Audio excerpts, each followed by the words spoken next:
This is the Bartholomew Town Podcast. Hey everybody, welcome into another edition of B-Town. It's Bill Bartholomew here with you today. A conversation I had earlier this week on WPRO while I was filling in for Dan Yorke with Liza Burkin, the lead organizer for the Providence Streets Coalition.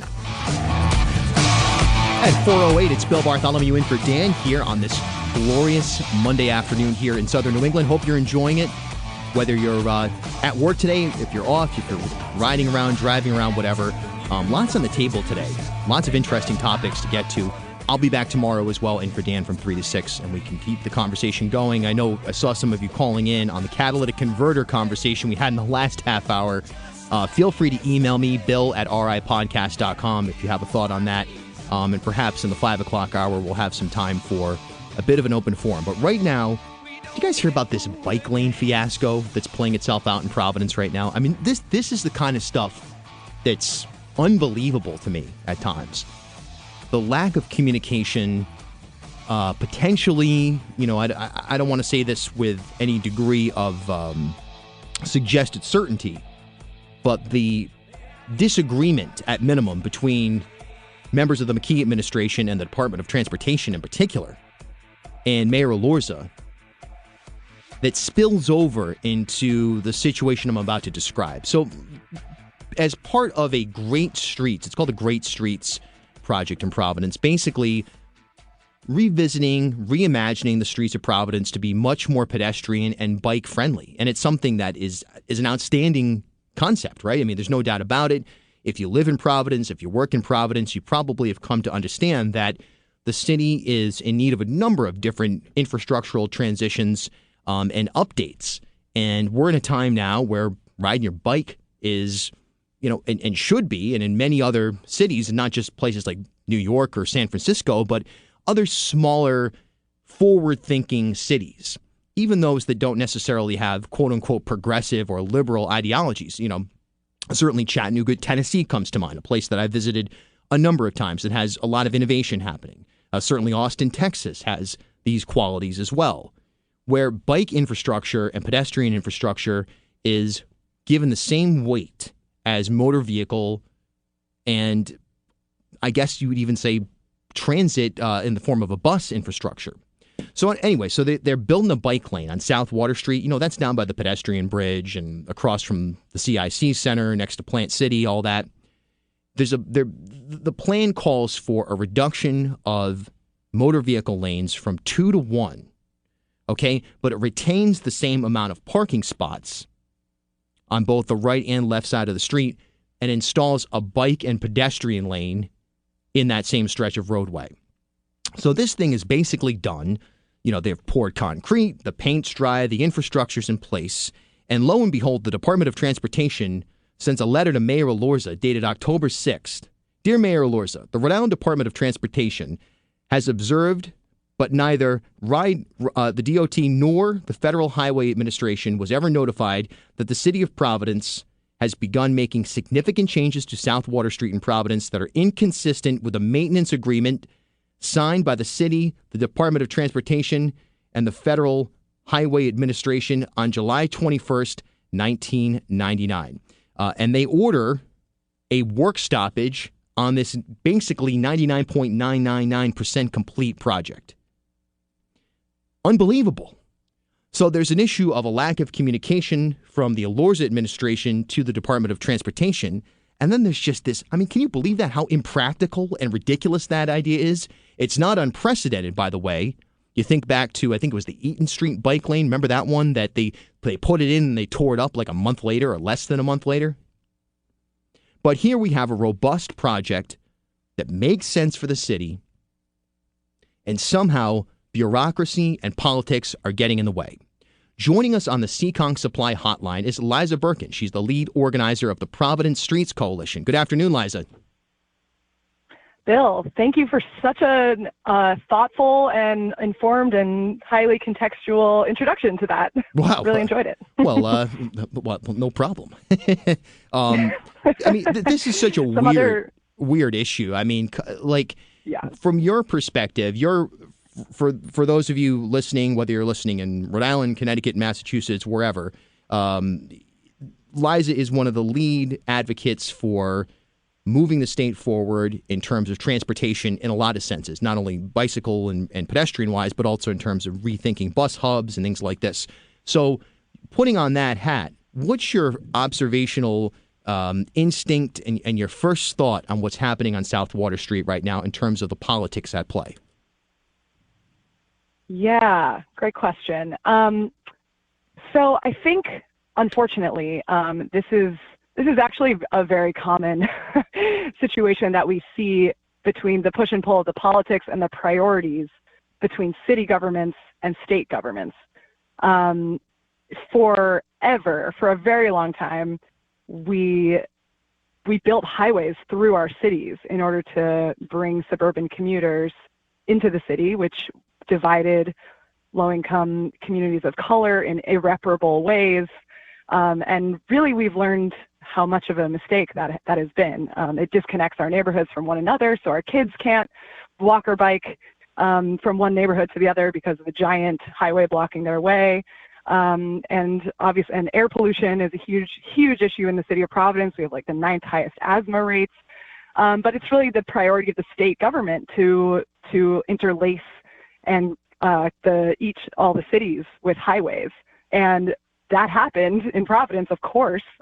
And 20 years ago, Providence decided to move the highway, I-195, from the center of our downtown, recognizing what a mistake it was to have a highway there. So we moved it. And what I see and now we have this gorgeous pedestrian bridge. We see economic development springing up all around it. And what I see as this trail as just the last connective tissue to making that the sustainable, thriving riverfront that we all want and need. Absolutely. And it's something that it just makes so much sense. And I think it's one of those issues that should be completely apolitical. And, Sure, there'll be absolutely. some discussion on how the funding formula. Okay, if you're more conservative, you're going to say, well, how does this burden city and state taxpayers? If you're more liberal, you might say, well, whatever, we need to improve the infrastructure regardless of that. That's where it may be political. But now the bike lane's there. It's in place. I mean, I've gone down the last couple of days before I came here to the studio. I went down and walked the pedestrian bridge and that area, as I often do, to do show prep. And this is happening. So we have this situation now where the city and the state are at odds, and Peter Alviti, the director of the Department of Transportation, sends this letter to Mayor Lorza to say stop working on this. Where do you see this going? Do you see the city of Providence tearing up this bike lane that's now been completed with concrete poured and infrastructure already changed around? Absolutely not. I have full confidence that trail is not going anywhere. The city or the state, in the state letter, they allude to the city having received the funding for this project in 1999 from the Federal Highway Administration. And guess what? The Federal Highway Administration now, under President Biden, is staffed by Stephanie Pollock, who was the CEO of the Massachusetts DOT for many years, who's one of the most pro-bike, pro-sustainable mobility transportation professionals in the game. The Biden administration fully understands that we need to be rethinking mobility in all kinds of ways, and I cannot see them forcing the city of Providence to cough up $4 million or whatever it was from an agreement in 1999. The life cycle of a road is 20 years, and this was 23 years ago, and times have changed. This thing with the CNC administration should hold no water at all. I'm fully confident that all this buzz is going to die down, and everyone is just going to enjoy this trail. Just as by the way, this is like also the last leg of the East Bay Bike Path, connecting India Point Park to downtown. So at this point, once that signage is in, folks from Bristol, Warren, Barrington can be riding all the way into downtown Providence or walking or skating, however they choose to move. And folks fought that for decades. It took decades to build the East Bay Bike Path because neighbors and businesses were so opposed to it. It happens every time, no matter how robust of a project it is. There's going to be opposition to change. And, we really feel for the businesses. They went through a lot during the pandemic. and can completely understand why they'd be nervous about any change, but just have full confidence that it's all going to be okay and that it's only going to help. There's no reason why we would be doing this if we didn't think it was going to help the local economy. Yeah, and I definitely want to talk about that, the economic impact of this. At 4:18, we're speaking with Liza Burkin, lead organizer of the Providence Streets Coalition, here on the Seekonk Supply Hotline. It's Bill Bartholomew in for Dan here on WPRO. Now, Mayor Elorza, this coming from the Providence Journal piece on this story, the most recent one from Amy Russo. Mayor Elorza, his statement on this is that the Rhode Island Department of Transportation's letter requesting a cease and desist based upon a 22-year-old agreement is extremely dubious at best. The city has engaged the state in our Great Streets plan for years, reflecting the changing needs of our residents who overwhelmingly support our street safety intervention. So Mayor Elorza, he's not backing down on this. It seems like, just in terms of practicality and common sense, that there's no way that this project is going to be halted, never mind be torn up.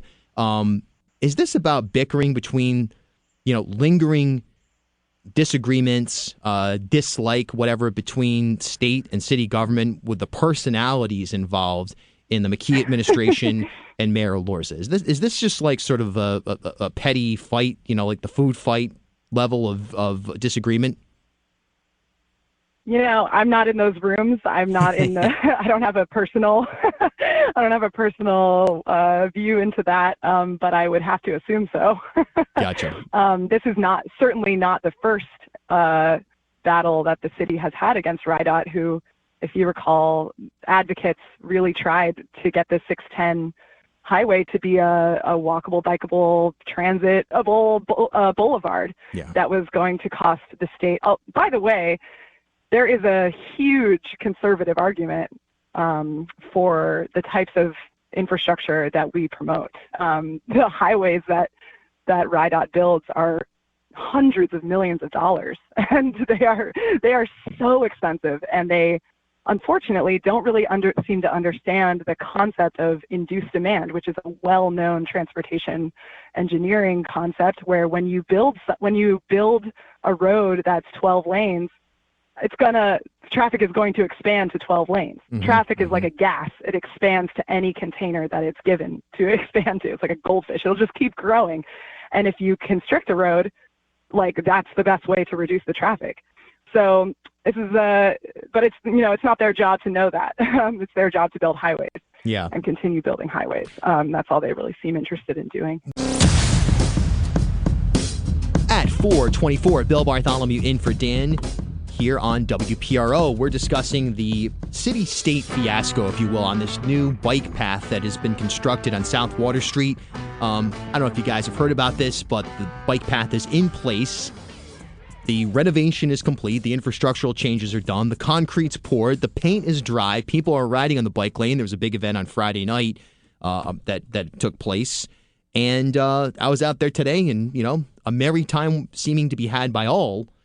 Yet the state says that this project on the city's part violated a 1999 agreement, and they asked them for a work stoppage. They're going to fine the city $4 million. But look, this thing is not getting torn up. I mean, there's almost no way that I could foresee that happening. I mean, the embarrassment alone would be too great to bear. The optics alone would be too much. But just this sort of bickering on these types of projects, not only in the context of this city-state disagreement, but also in general, when it comes to infrastructure improvements like this, the economic impact, from my vantage point, it seems that this is a boon to economic activity in this particular part of town or anywhere else, and that people on foot or on bike are more apt to stop in and enjoy certain businesses or grab a coffee or a beer or pop into a store or whatever it may be.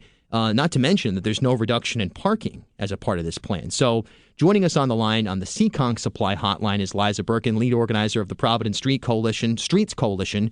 And we continue this conversation on turning now to the notion of economic activity surrounding such a project. Your thoughts on the businesses on South Water Street that were opposed to this project to begin with, and do you think that they have anything to do with encouraging the Department of Transportation to send this cease and desist letter to the city of Providence? Oh, they absolutely did. I think they were, like I said, local businesses have been through so much in the past 2 years, and we empathize with that. And the last thing we would ever want is to do anything that would hurt them.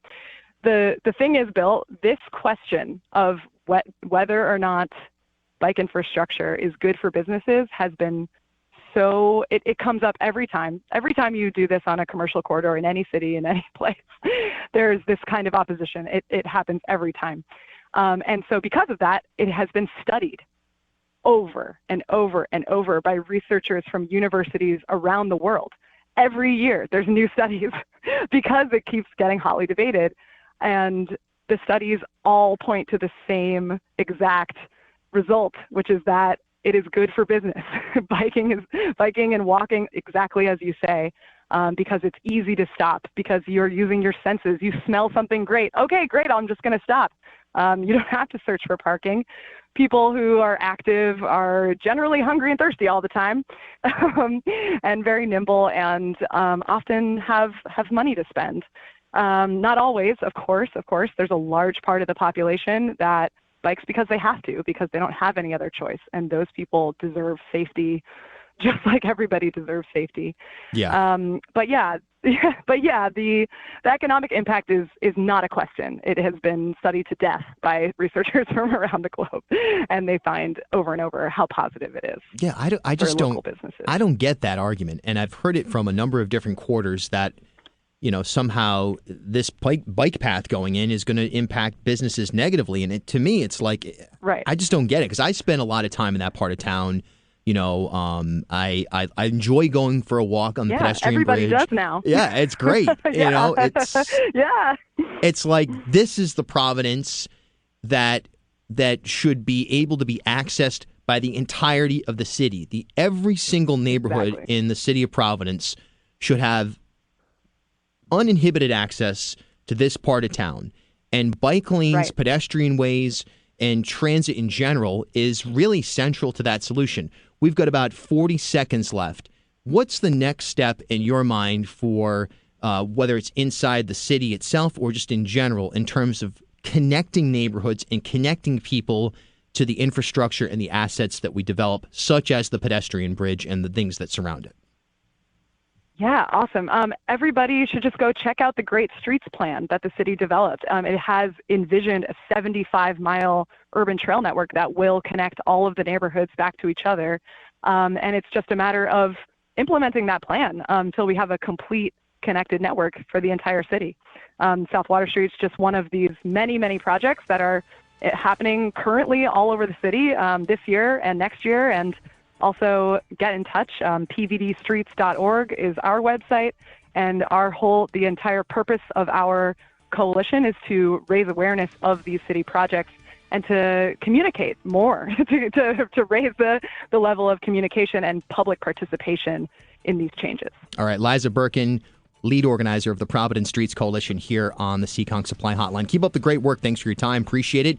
Right now, over to the Trusted Choice Insurance Agents News Center. Paul Zangari has the headlines. Hi, Paul. Hi, Bill. Thanks. Well, activists in downtown Pawtucket today protesting that more or less new statue inspired by William Black.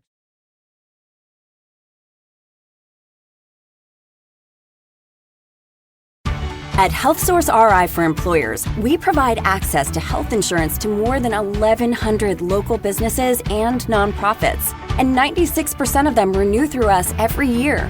Maybe it's our choice of 19 different health plans, our 10 years of customizing solutions, or our one local team of dedicated experts helping employers find quality health insurance.